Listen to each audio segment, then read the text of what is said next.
আজ সকালে ঘুম ভাঙতেই দেখি বাইরে মুষলধারে বৃষ্টি পড়ছে।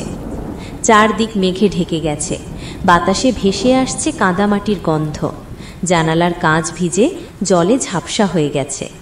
বাইরে চেয়ে দেখি আমাদের টালির চাল থেকে জলের ধারা পড়ছে টুপটাপ করে। আমার বড় ভাই আর দিদি হাত বাড়িয়ে সেই জল ধরছে আর হাসছে, যেন বৃষ্টির জল নিয়ে এক নতুন খেলা শুরু হয়েছে তাদের। বাবা রেডিও খুলে খবর শুনছেন। কোথাও ভারী বৃষ্টির সতর্কতা, কোথাও নদী ফুলে উঠেছে। মা রান্নাঘরে খিচুড়ি রাঁধছেন। বৃষ্টির দিনে গরম গরম খিচুড়ির গন্ধ যেন মনকে আরও আনন্দে ভরিয়ে দেয়। রান্না শেষে আমরা সবাই মিলে খিচুড়ি আর আলু সেদ্ধ মেখে খেলাম। খাওয়ার পর বড় ভাই আর দিদি ছাতা নিয়ে স্কুলে রওনা দিল।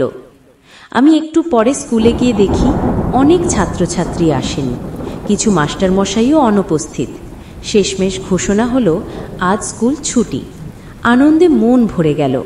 ফিরতি পথে মাঠের দিকে হাঁটতে হাঁটতে দেখি সবুজ ঘাসের উপর জল জমে গেছে। কোথাও হাঁটলেই কদম কদম করে কাদা উঠছে, কোথাও আবার জলে ডোবা ঘাসে পা ডুবছে। এমন অনুভূতি কেবল বর্ষাতেই পাওয়া যায়। কিছু ছেলে মাঠে ভিজে ভিজে ফুটবল খেলছে, আমিও তাদের সঙ্গে যোগ দিলাম। ভেজা মাঠে দৌড়ানো, কাদায় গড়াগড়ি খাওয়া, সব কিছুই যেন এক অনন্য আনন্দ। বিকেলের দিকে বাড়ি ফিরে দেখি বাবা জাল নিয়ে মাছ ধরতে যাবেন, প্রস্তুত হচ্ছেন। আমাদের পাশেই অনেক খালবিল আছে, যা বৃষ্টির জলে উপচে পড়েছে।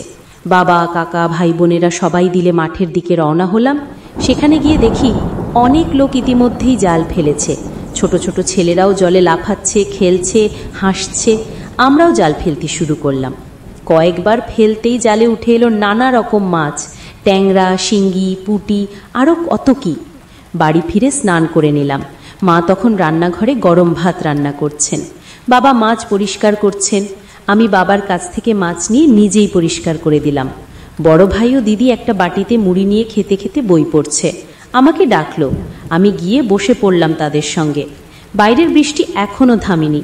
রেডিওতে আবার শুনলাম টানা বৃষ্টিতে নদী ফুলে উঠছে, বন্যার আশঙ্কা আছে, সবাইকে সতর্ক থাকতে বলা হচ্ছে। রান্না শেষে সবাই মিলে খেলাম গরম ভাত আর মাছ। খাওয়া শেষে আমরা আবার বই নিয়ে বসে পড়লাম। তারপর একসময় চোখে ঘুম এসে গেল। কেউ কেউ শুয়ে পড়ল। আমি জানালা দিয়ে বাইরে তাকিয়ে দেখি এখনও টুপটাপ করে বৃষ্টি পড়ছে। বিকেলের ঘুম থেকে উঠে মা বললেন, তোরা ভাই বোন মিলে দোকানে যা তো, সোয়াবিন আর আলু নিয়ে আয়, সবজিওয়ালা আজ আসেনি। ছাতা নিয়ে আমরা গেলাম বাজারে। চারপাশে কাদা, ভাঙা পথ, কিন্তু বৃষ্টির মাঝে দোকানে যাওয়ার আনন্দই আলাদা। সন্ধ্যা ঘনিয়ে এলো। বাবা আবার ছাতা নিয়ে মাঠে গেলেন, আমি সঙ্গী হলাম। অন্ধকারের ভেতরেও কেউ কেউ মাছ ধরছে। কিছুক্ষণ থেকে আমরা বাড়ি ফিরে এলাম।